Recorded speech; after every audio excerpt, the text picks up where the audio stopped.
Assalamualaikum warahmatullahi wabarakatuh. Pada kesempatan kali ini kita akan membahas topik yang berjudul, mengapa dalam mengamalkan ajaran Islam terdapat dua pola pikir yang berbeda?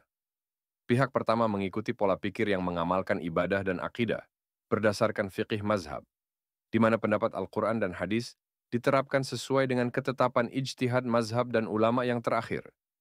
Sedangkan pihak kedua mengikuti pola pikir fiqih sunnah, yang berlandaskan pada penetapan atau petunjuk dari sunnah atau hadis Nabi Shallallahu Alaihi Wasallam.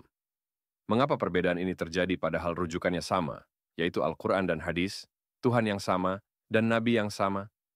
Oleh Dr. Arifin S. Siregar, mengingat kemampuan penglihatan beliau yang kini hanya sekitar 30%, dakwah yang disampaikan ini, ketika diunggah ke internet, terpaksa menggunakan suara atau vokal dari sumber online. Kami mohon maaf atas ketidaknyamanan yang mungkin timbul. Pembahasan pertama, umat Islam yang menggunakan fiqih mazhab sebagai pedoman pembelajaran cenderung mengikuti pola pikir di mana mereka merujuk pada Al-Quran dan hadis sebagai dasar ajaran atau petunjuk. Namun, hasil dari pendapat Al-Quran dan hadis tersebut masih perlu ditetapkan melalui ijtihad, penetapan hukum agama, oleh mazhab atau ulama yang bersangkutan. Pengikut mazhab sering terjebak dalam sifat taklid dan fanatisme terhadap mazhab atau ulama mereka. Satu hal yang perlu diperhatikan adalah bahwa meskipun ada pengetahuan baru yang menunjukkan bahwa hadis yang digunakan sebagai rujukan adalah lemah atau palsu, sebagian dari mereka enggan atau tidak mau mengubahnya. Pendapat lama mereka dianggap final dan tidak boleh diubah, mungkin karena adanya sifat taklid, fanatisme, atau kultus terhadap ulama lama, serta kurangnya keinginan untuk mencari kebenaran terbaru, meskipun hadis yang dijadikan rujukan ternyata lemah atau palsu. Sebagai contoh misalnya, perintah salawat oleh Allah Subhanahu wa Ta'ala, Quran Surat Al-Ahzab 56, yang disampaikan kepada Nabi Shallallahu Alaihi Wasallam untuk disampaikan lagi kepada umatnya. Bunyi ungkapan salawat yang harus dibaca terdapat dalam hadis riwayat Muslim yang berbunyi, Allahumma sholli ala Muhammad, dan seterusnya. Namun, setelah ungkapan atau bunyi salawat ini sampai ke tangan mazhab atau ulama, mereka dengan berbagai alasan, misalnya untuk lebih menghormati Nabi Shallallahu Alaihi Wasallam, menambahkan kata Sayyidina pada sholawat tersebut menjadi Allahumma sholli ala Sayyidina Muhammad, dan seterusnya. Contoh kedua adalah Nabi Shallallahu Alaihi Wasallam, sesuai keterangan hadis yang sahih, hanya melakukan atau mengajarkan azan salat Jumat satu kali. Namun, yang terjadi dan sangat disesalkan adalah azan salat Jumat, yang diamalkan di beberapa masjid di Indonesia, dilakukan dua kali. Kedua azan tersebut dilaksanakan setelah masuk waktu salat Jumat, dan keduanya dilaksanakan di masjid. Mungkin dengan berbagai alasan atau pendapat, mazhab atau di antara ulama berijtihad untuk menetapkan bahwa azan salat Jumat diamalkan dua kali setelah masuk waktu salat Jumat. Maka, terjadilah fiqih mazhab yang mengajarkan bahwa pelaksanaan azan salat Jumat dilakukan dua kali setelah masuk waktu salat Jumat.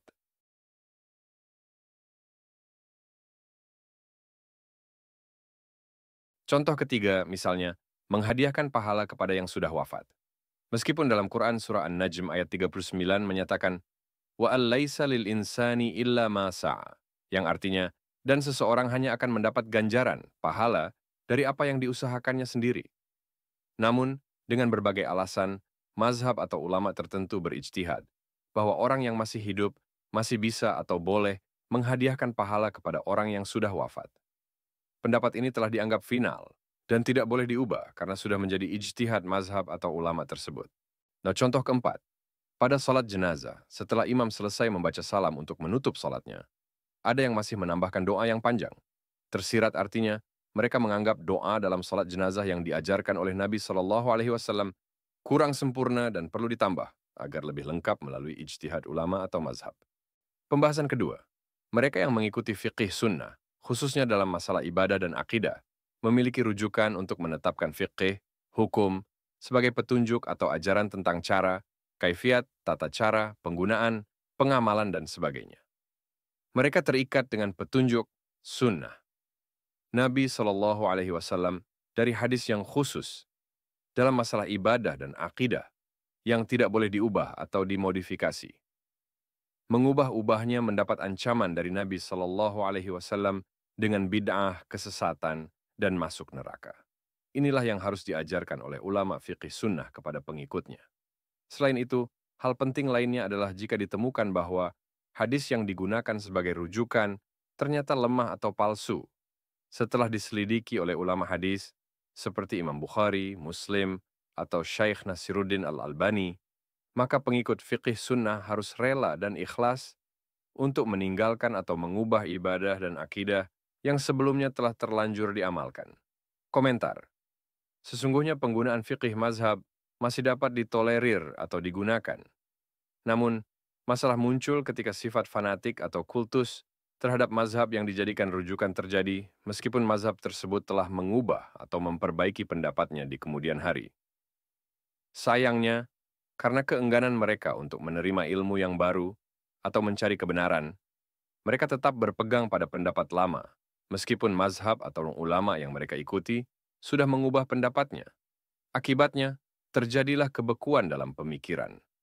Contohnya, Imam Syafi'i dalam Qaul Jadidnya, pendapat baru, telah menolak hadiah pahala dan juga memilih azan salat Jumat dilakukan satu kali, seperti yang terjadi di zaman Nabi SAW.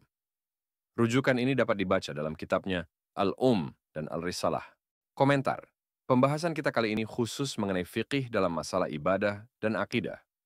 Ketahuilah bahwa perbedaan pendapat yang menyebabkan perpecahan umat, seperti air dengan minyak, biasanya disebabkan oleh perbedaan pandangan dalam pelaksanaan dan pengamalan ibadah serta akidah. Namun, dalam masalah duniawi, muamalah, perbedaan pendapat di kalangan umat Islam di Indonesia tidak menimbulkan perpecahan yang sama. Misalnya, perbedaan dalam praktik di masjid yang berbeda, ustaz yang berbeda, atau pelaksanaan pemakaman orang tua dan keluarga tidak menyebabkan perpecahan yang tajam antara saudara, seperti abang dengan adik. Hal inilah yang kita harapkan, yaitu pentingnya membuka mata hati untuk jujur mencari kebenaran yang sejati sesuai dengan tuntunan Al-Quran dan hadis. Kebenaran tersebut diwujudkan dalam bentuk pembelajaran sunnah Nabi Sallallahu Alaihi Wasallam atau hadis sahih yang tertuang dalam fiqih sunnah. Ulama atau mazhab hanyalah sebagai jembatan untuk mencapai petunjuk Al-Quran dan hadis, bukan sesuatu yang harus dipegang teguh tanpa mempertimbangkan kebenaran yang sebenarnya. Jika ternyata rujukan yang digunakan adalah hadis lemah, maka kita harus rela mengubah atau meninggalkan pendapat mazhab atau ulama tersebut. Inilah inti dari fiqih sunnah, yaitu fiqih yang jujur, menggunakan hadis sahih tanpa terpengaruh oleh pandangan mazhab atau ulama yang tidak sesuai dengan petunjuk hadis Nabi Shallallahu Alaihi Wasallam. Salah satu bentuk kritik yang sehat bagi mereka yang menganut fiqih mazhab adalah terkait pengertian mereka tentang sunnah, yang diartikan sebagai sunat. Artinya, sunnah dianggap sebagai sesuatu yang jika dikerjakan berpahala, namun jika ditinggalkan, tidak berdosa. Pemahaman ini dapat menimbulkan kesalahan yang fatal. Ada sebuah hadis Nabi Shallallahu Alaihi Wasallam yang diriwayatkan oleh Malik, di mana Nabi Shallallahu Alaihi Wasallam menyatakan, telah aku tinggalkan padamu dua perkara, kamu tidak akan pernah tersesat selama berpegang teguh pada keduanya, yaitu Kitabullah dan Sunnah Rasulullah.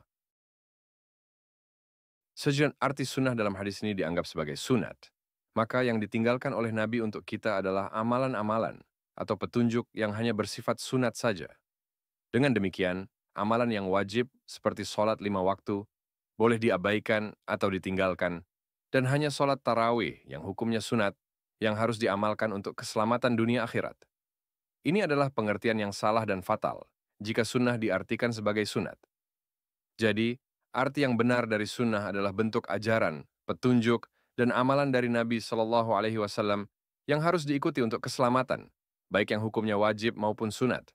Dengan demikian, pola pikir atau cara pandang kita harus diubah, agar kita benar-benar menjadi pengikut Nabi Shallallahu Alaihi Wasallam, yaitu mengikuti fiqih sunnah, bukan berpikir sebagai penganut fiqih mazhab. Imam Syafi'i sendiri mengatakan, apabila telah sah suatu hadis, maka itulah mazhabku. Ini berarti Imam Syafi'i menyatakan bahwa mazhab yang sebenarnya bukanlah dirinya, tetapi adalah ajaran Nabi Shallallahu Alaihi Wasallam atau hadis sahih. Inilah yang harus dijadikan rujukan utama dan tidak boleh diubah selama hadisnya sahih. Demikianlah pembahasan kita pada topik kali ini. Lebih dan kurangnya saya mohon maaf. Amin ya rabbal alamin. Mohon sejawat.